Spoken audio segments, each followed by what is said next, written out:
നമസ്കാരം.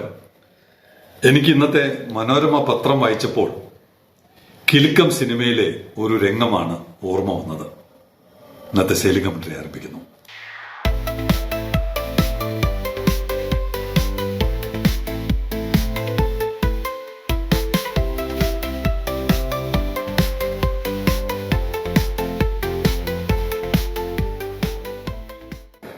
മിക്കവാറും പേർ ആ വാർത്ത വായിച്ചു കാണുമല്ലോ.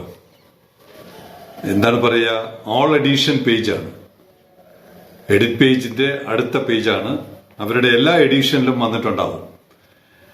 6 കോളം വാർത്തയാണ്. ഒരിക്കൽ പോലും തുറമുഖത്തിന്റെ ഉദ്ഘാടന സമയത്തൊക്കെ ഒരുപക്ഷെ ഇങ്ങനെ വാർത്ത കൊടുത്തിട്ടുണ്ടാവും, ഫ്രണ്ട് പേജിലും കൊടുത്തിട്ടുണ്ടാവും. പക്ഷെ ഞങ്ങളുടെ 30 വർഷത്തെ ദീർഘനാളായ യാചനയ്ക്ക് ഇടയിൽ ഒരിക്കൽ പോലും മനോരമ ഈ വാർത്തയ്ക്ക്, തുറമുഖ വാർത്തയ്ക്ക് ഒരു പ്രാധാന്യവും നൽകിയിട്ടില്ല. ഞങ്ങളൊരു ഘട്ടത്തിൽ അവരുടെ മുഖത്ത് നോക്കി തന്നെ ചോദിച്ചിരുന്നു, നിങ്ങൾക്ക് ഈ ചരമ പേജിലെങ്കിലും ഇങ്ങനെ ഒരു വാർത്ത കൊടുത്തുകൂടെ? അന്ന് അതുപോലും ചെയ്യാതിരുന്ന പത്രമാണ്. അതുപോലും ചെയ്യാതിരുന്നു എന്ന് മാത്രമല്ല, 2022 140 ദിവസത്തെ സമരം കത്തിച്ച് അതിലൂടെ തുറമുഖത്തെ തകർക്കാൻ ഒരുങ്ങിയ, ഒരുമ്പെട്ടിറങ്ങിയ, തച്ചുടുത്തിറങ്ങിയവർ ഇന്നിങ്ങനെയൊക്കെ എഴുതുമ്പോൾ എനിക്ക് കിലുക്കത്തിൽ ഇന്നസെന്റിന് ലോട്ടറി അടിച്ചു എന്നുള്ള ധാരണ കിട്ടിക്കഴിയുമ്പോൾ അദ്ദേഹം തിലകനെ വന്ന് കുറെ കാര്യങ്ങൾ പറയുന്നുണ്ടല്ലോ.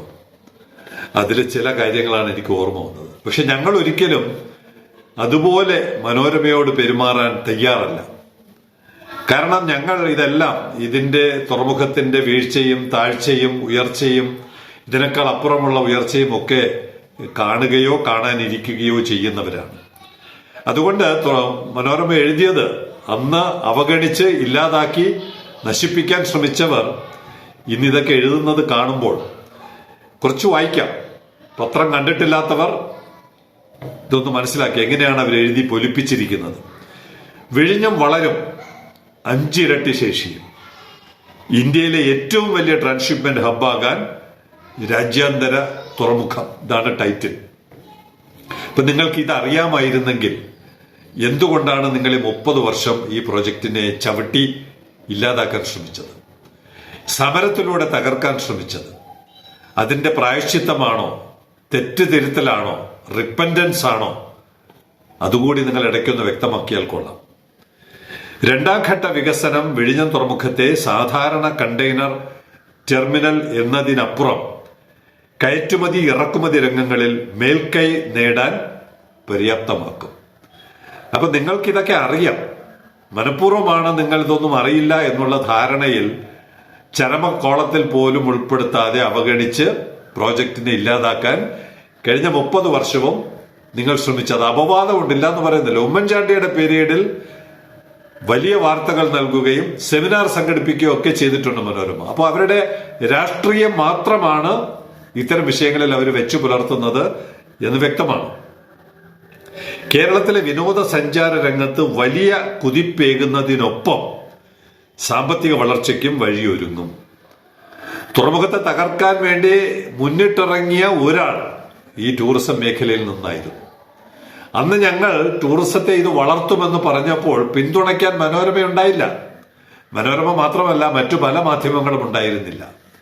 ഇന്ന് നിങ്ങൾ പാപപരിഹാരമായി ഇതൊക്കെ ഏറ്റുപറയേണ്ടി വരുമ്പോൾ ഇന്നസെന്റിന്റെ ചില വാചകങ്ങൾ മാത്രമാണ്, ചില ചേഷ്ടകൾ, വാചകമല്ല, ചില ചേഷ്ടകൾ മാത്രമാണ് മറുപടിയായി നൽകുവാൻ തോന്നുന്നത്. പക്ഷെ എന്നിട്ടും അത് പറയുവാനോ നൽകുവാനോ ഞങ്ങൾ തയ്യാറാകുന്നില്ല.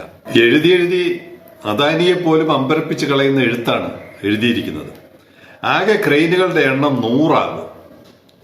ഇതിൽ 30 STS ക്രെയിനുകളും 70 യാർഡ് ക്രെയിനുകളും ഉണ്ടാകും. ഒരു STS ക്രെയിന് കോടിക്കണക്കിന് രൂപയുണ്ട്. അപ്പൊ സൗജന്യമായിട്ട് മനോരമ 2 ക്രെയിൻ അദാനിക്ക് നൽകാൻ തീരുമാനിച്ചു. എന്താണ് അദാനി ഗ്രൂപ്പ് പറയുന്നത്? Advanced equipment 21 automated STS cranes, 45 CRMG cranes. ഇതാണ് അവരുടെ കണക്കിലുള്ളത്.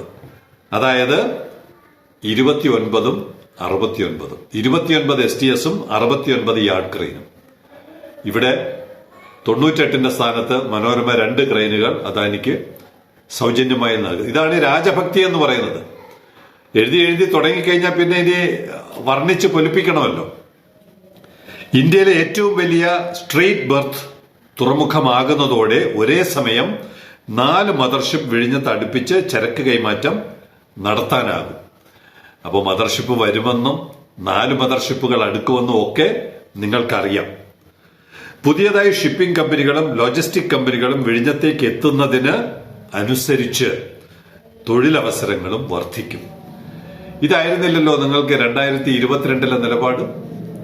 ഈ തുറമുഖം ഈ പ്രദേശത്തെ നശിപ്പിക്കും, മത്സ്യത്തൊഴിലാളികളെ നശിപ്പിക്കും, തീരം മുഴുവൻ കവർന്നെടുക്കും, ISRO കാണില്ല, വിമാനത്താവളം കാണില്ല, ടൈറ്റാനിയം കാണില്ല, തലസ്ഥാന നഗരി പോലും കാണില്ല. ഇങ്ങനെയായിരുന്നില്ലേ നിങ്ങൾ 2022 എഴുതിയത്? അങ്ങനെ എഴുതിയവരെ കൊണ്ട് തിരിച്ചെഴുതിപ്പിക്കാൻ കഴിയുന്നതാണ് ട്രിവാൻഡ്രം തുറമുഖത്തിന്റെ പ്രത്യേകത. 2028 പൂർത്തിയാകുന്ന 10,000 കോടി രൂപയുടെ 2ാം ഘട്ട വികസനം പൂർത്തിയാകുമ്പോൾ വാർഷിക കണ്ടെയ്നർ കൈകാര്യം ചെയ്യൽ ശേഷി 10 ലക്ഷം TU-വിൽ നിന്ന് 50 ലക്ഷം TU ആയി വർദ്ധിക്കും. അവിടെ പെശകു പറ്റി, 50 അല്ല 57 ആണ്. അദാനിയുടെ കണക്കുകൂട്ടൽ 57 ലക്ഷമാണ്. അങ്ങനെ കണക്കുകൾ എഴുതുമ്പോൾ കൃത്യമായ കണക്കുകൾ എഴുതി ജനങ്ങളെ വഴിതെറ്റിക്കാതിരിക്കാൻ കൂടി മനോരമ ശ്രദ്ധിക്കണം. തെറ്റുതിരുത്തി പാപപരിഹാരം പറഞ്ഞ് മുടിയനായ പുത്രൻ തിരിച്ചു വരുന്നതിൽ ഞങ്ങൾക്ക് സന്തോഷമേ ഉള്ളൂ.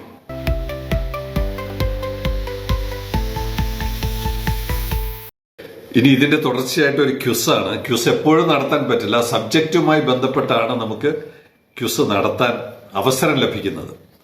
ഇവിടെ ഇപ്പോ 57 ലക്ഷം ടൺ കൈകാര്യം ചെയ്യുമെന്നാണ് അദാനി ഗ്രൂപ്പിന്റെ ഉറപ്പ്. ആ ഒരു സെന്റൻസ് അദാനി ഗ്രൂപ്പ് പറയുന്ന ഒരു സെന്റൻസ് ഉണ്ട്. This expansion will increase the ports capacity from 1.60 MTU ഇപ്പോഴത്തെ capacity to 5.70 MTU, positioning it as the largest transshipment port in the subcontinent. സബ്കോണ്ടിനെന്റ് എന്ന് പറയുമ്പോൾ ഇന്ത്യ, ശ്രീലങ്ക, നേപ്പാൾ, ഭൂട്ടാൻ, ബംഗ്ലാദേശ്, പാകിസ്ഥാൻ, പിന്നെ മാൽദീവ്സ്, തീർന്നു. ഇത്രയാണ് ഈ ഇന്ത്യൻ സബ്കോണ്ടിനെന്റ്. ഇവിടെ ലാർജസ്റ്റ് ട്രാൻസ്ഷിപ്മെന്റ് പോർട്ട് എന്നാണ് പറയുന്നത് അദാനി ഗ്രൂപ്പ്. അതേസമയത്ത് അവർ പറയുന്നത് 57 ലക്ഷം കണ്ടെയ്നർ കൈകാര്യം ചെയ്യുമെന്നുമാണ്. 2025 80,29,000, 8.29 അല്ല തെറ്റി, 82,90,000. ശ്രീലങ്ക കൊളംബോ പോർട്ട് 82,90,000 കണ്ടെയ്നറുകൾ കൈകാര്യം ചെയ്തു. അദാനി ഗ്രൂപ്പ് പറയുന്നത് 57 ലക്ഷമാണ്. ഈ 57 ലക്ഷം പറയുന്ന അവർ തന്നെ ഇന്ത്യ ഉപഭൂഖണ്ഡത്തിലെ largest transshipment port in the sub continent. ഇത് പൊരുത്തപ്പെടുന്നില്ല.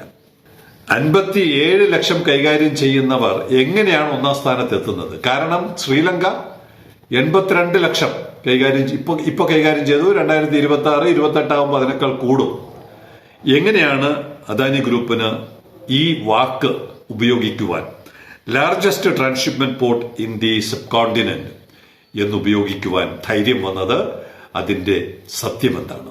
ശരിയായ ഉത്തരം പറയുന്നവർക്ക് നമ്മുടെ ടോപ്പ് സ്റ്റൈൽ സ്റ്റീഫൻ നൽകുന്ന സമ്മാനം ലഭിക്കും. ഇനി ഇന്നലത്തെ തുടർച്ചയായതുകൊണ്ടാണ് ഒരു കത്തുകൂടെ എടുക്കുന്നത്. Ben Fernandez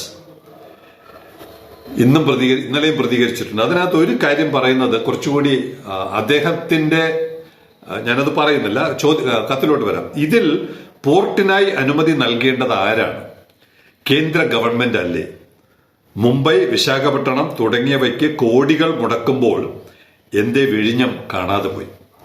Shri Ben Fernandez, നിങ്ങളോടുള്ള എല്ലാ ബഹുമാനത്തോടെയും പറയട്ടെ, നിങ്ങൾ കാര്യങ്ങൾ കുറച്ചുകൂടി വസ്തുതാപരമായി പഠിക്കാൻ ശ്രമിക്കുക. നിങ്ങൾ പറയുന്ന മുംബൈയും വിശാഖപട്ടണവും കേന്ദ്ര സർക്കാരിന്റെ പോർട്ടാണ്. കേന്ദ്ര സർക്കാരിന്റെ കപ്പൽ മന്ത്രാലയത്തിന് കീഴിൽ നേരിട്ട് വരുന്ന പോർട്ടാണ്. ആ പോർട്ടിൽ എന്ത് കാര്യങ്ങൾ ചെയ്യണം, എന്ത് വികസന പ്രവർത്തനങ്ങൾ നടത്തണം എന്നെല്ലാം തീരുമാനിക്കുന്നത് കേന്ദ്ര സർക്കാരാണ്. TRV എന്ന് പറയുന്നത് സംസ്ഥാന സർക്കാരിന്റെ പോർട്ടാണ്. നേരിട്ട് കേന്ദ്രത്തിന് സംസ്ഥാനത്തിന്റെ അനുമതിയില്ലാതെ ഈ വിഷയത്തിൽ ഇടപെടാൻ പറ്റില്ല. State subject, central subject, concurrent വിഷയങ്ങൾ എന്നൊക്കെ പറയുന്നത് പോലെ ഇത് സ്റ്റേറ്റിന്റെ സ്വന്തം പോർട്ടാണ്. അവിടെ എന്തെങ്കിലും കേന്ദ്രത്തിന്റെ ഇൻവോൾവ്മെന്റ് വരണമെങ്കിൽ സംസ്ഥാനം ആവശ്യപ്പെടണം, കത്തയക്കണം, അഭ്യർത്ഥിക്കണം. ഇതില്ലാതെ തന്നെ കേന്ദ്രത്തിന് നിങ്ങൾ പറയുന്ന മുംബൈയിലും വിശാഖപട്ടണത്തും ഇടപെടാൻ പറ്റും, വികസന പ്രവർത്തനങ്ങൾ അനൗൺസ് ചെയ്യാൻ പറ്റും, ഫണ്ട് അനുവദിക്കാൻ പറ്റും. അപ്പൊ കേരള സർക്കാരിന്റെ കേന്ദ്രത്തെ ഇൻവോൾവ് ചെയ്യിക്കണമെന്നുണ്ടെങ്കിൽ കേന്ദ്രത്തിനോട് പ്രത്യേക പ്രോജക്റ്റുകൾ സമർപ്പിച്ച് പോർട്ട് റിലേറ്റഡ്, കപ്പൽശാല, ബങ്കറിംഗ്, എക്സ്പാൻഷൻ, 10 കോടി ഇതൊക്കെ രേഖാമൂലം ആവശ്യപ്പെട്ട് കേന്ദ്രവുമായി രമ്യമായി ചർച്ച ചെയ്ത് അവരുടെ ഇൻവോൾവ്മെന്റ്, അവരുടെ പങ്കാളിത്തം, അവരുടെ സാമ്പത്തിക സഹായം ഒക്കെ നേടിയെടുക്കാൻ ബാധ്യസ്ഥതയുള്ളത് സംസ്ഥാന സർക്കാരാണ്. നിങ്ങൾക്കത് അറിയാം, മനഃപൂർവ്വം അറിയാമായിരുന്നിട്ടും അറിയില്ല എന്നു നടിക്കുകയാണ് എന്ന് വിശ്വസിക്കാനാണ് ശ്രീലിംഗം മന്ത്രിക്ക് ആഗ്രഹം.